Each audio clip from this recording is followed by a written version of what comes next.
everybody understands government. Everybody. Even the devils that don't want you to make it. Because if you mess around and hide behind the name of Jesus,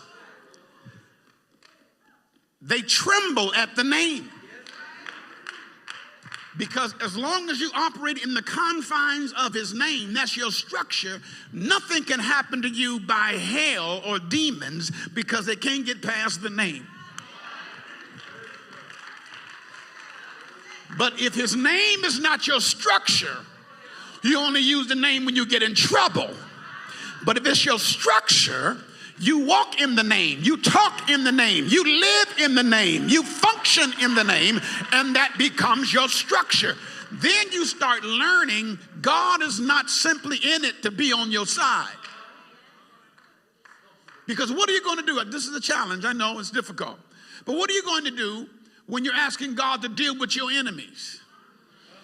And you're saying, God, these are my enemies. God, and people posting all over the internet, God will tear down my enemy. But what if you ask God to deal with your enemy, and your enemy, while God is on his way, repents and says, I'm sorry, God, I want to get my heart right. Now God's not going to do what you want him to do. Because he's not in it to take sides. He's in it to take over. So he has to be God to your enemy. And if he becomes God to your enemy is no longer your enemy because you got the same God. Now you have to be mature. Oh, I lost the church. You got to be mature in that because you're saying, God, I'm sick of this enemy. God, destroy my enemy. And he did destroy your enemy. He saved them. He saved them.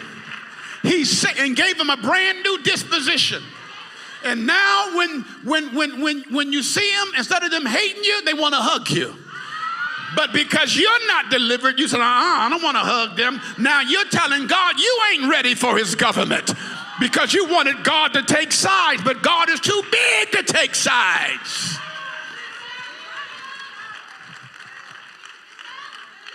A whole lot of people are going to be guilty by trying to be God